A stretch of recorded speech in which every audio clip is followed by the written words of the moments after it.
มาทุกคนเนาะวันนี้เราสิพามาหาเงินฟรีในแอป Binance เนาะทุกคนเนาะวิธีการหาเงินฟรีบ่ได้ยากเนาะทุกคนเนาะอ่า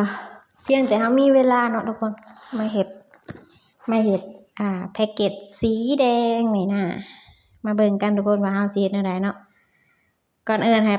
ห้ทุกคนไปที่พอมาหน้านี่แล้วมันบ่ทุกคนเนาะมันสิขึ้นหน้านี่มันบ่เฮามาตอนแรกสิขึ้นหน้านี่เนาะสิขึ้นหน้านี่ให้มาที่หน้าคำว่าจ่ายเนาะทุกคนเนาะจ่ายโอเคพอ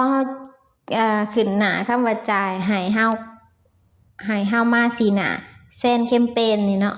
เซ็นแคมเปญภาษาอังกฤษเนาะทุกคนเนาะก็สิรูปภาพก็สิเป็นรูปซองสีแดงเนาะทุกคนเนาะเฮาสามารถเซิร์ชหมู่ถ้าไผที่ยังบ่มีหมู่อยู่ในนี้ก็สามารถเซิร์ชหมู่ในไซต์ก็ได้เนาะทุกคนเนาะนี่เนาะแต่ว่าการเซิร์ชนี่มันสิเฮ็ดให้เฮาเสียเงินเนาะทุกคนเนาะนี่เนาะเฮามาเบิ่งกันทุกคนเบิ่งกี้นี่ข่อยเซิร์ชมาเบิ่งกันว่าข่อยเสียเงินเท่าใดและข่อยได้เท่าใดเนาะบ่แม่นนี่เด้อกี้นี่ข่อยเซิร์ชมาเบิ่งหมองเงินข่อยออกมาเบิ่งที่ขอความนี่เนาะข่อยเซิร์ชหมู่3คนข่อยมีหมู่อยู่ในนี้อยู่แล้วเนาะทุกคนเนาะทั้งหมด3คนเนาะข่อยก็ส่งไปเซิร์ชไปหมดทั้ง3คนเลยเนาะนี่เนาะ3คนก็0.003 USDT เนาะทุกคนเนาะ3คนเนาะนี่เนาะก็จ่ายไปเนาะนี่เนาะสิเป็นประมาณนี้เนาะแต่ว่า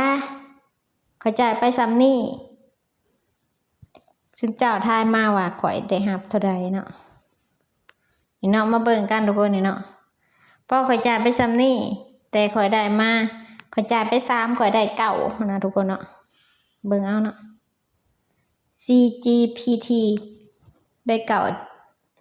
9 CGPT เนาะทุกคนเนาะนี่เนาะ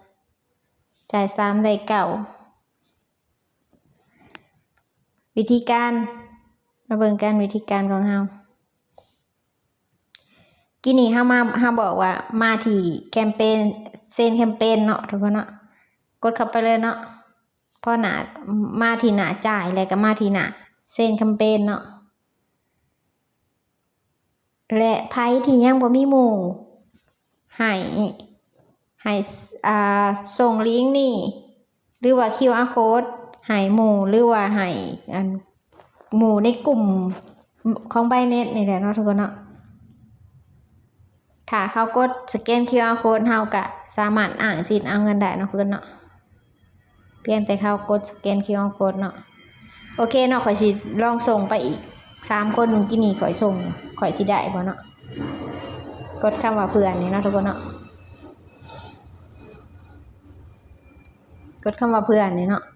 อันนี้เพื่อนนี่ข่อยมาจากไสข่อยมาจากการข่อยซื้อขายกับเขาเนาะทุกคนเนาะข่อยมีการซื้อขายกับเขาหรือว่าสิกดคำว่าเซิร์นก็ได้เนาะโอเคข่อยกดคำว่าเพื่อนกดส่งเพื่อรับผลตอบแทนโอเคท่านสามารถส่งไปที่7ผู้ถือเสนอสื่อผู้ถูกเสนอสื่อผลตอบแทนแม่นให้เพียงแต่สำหรับการโอนเงินผ่านหน้าแคมเปญนี้โอเคส่งผลตอบแทนเนาะกดตัวนี้เลยเนาะทุกคนเนาะโอเคก็สิขึ้นแบบนี้เนาะนี่เนาะเงินเฮาสิออกซ้ำนี้นะเพิ่นบอกกดยืนยันเลยเนาะทุกคนเนาะ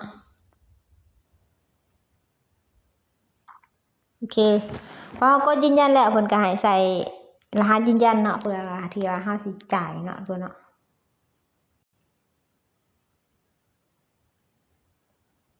โอเคก็สิเป็นประมาณนี้ทุกคนเนาะพอขึ้นประมาณนี้แล้วเนาะทุกคนเนาะค่อยสิแคปหน้าจอไว้กันแป๊บนึง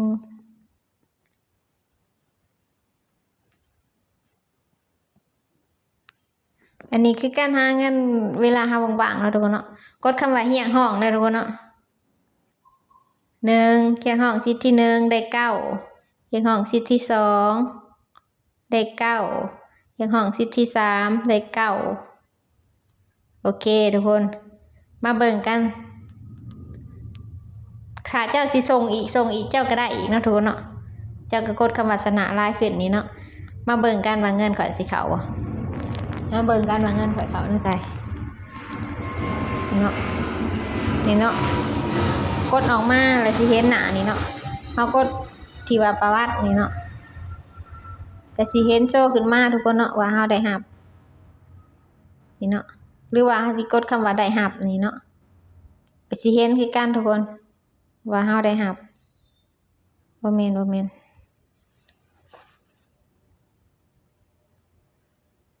อันนี้เนาะข่อยส่งตอนบ่ายโมง15นาทีเขาก็ได้รับกดเข้ามากระเบิ่งเนาะว่าเฮาได้รับนี่เนาะสิเป็นประมาณนี้เนาะ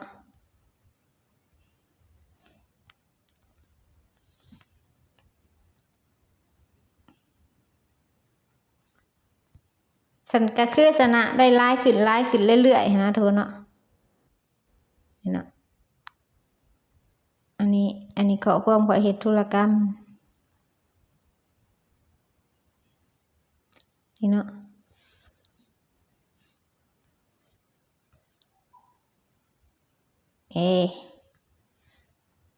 เฮามาเบิ่ง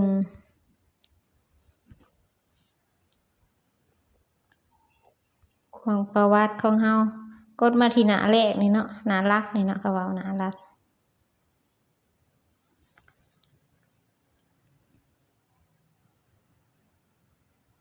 ไม่ใช่ละ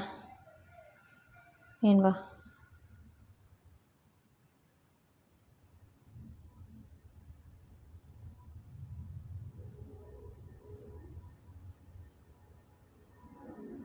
เบิ่งนี่จ้ะล่ะ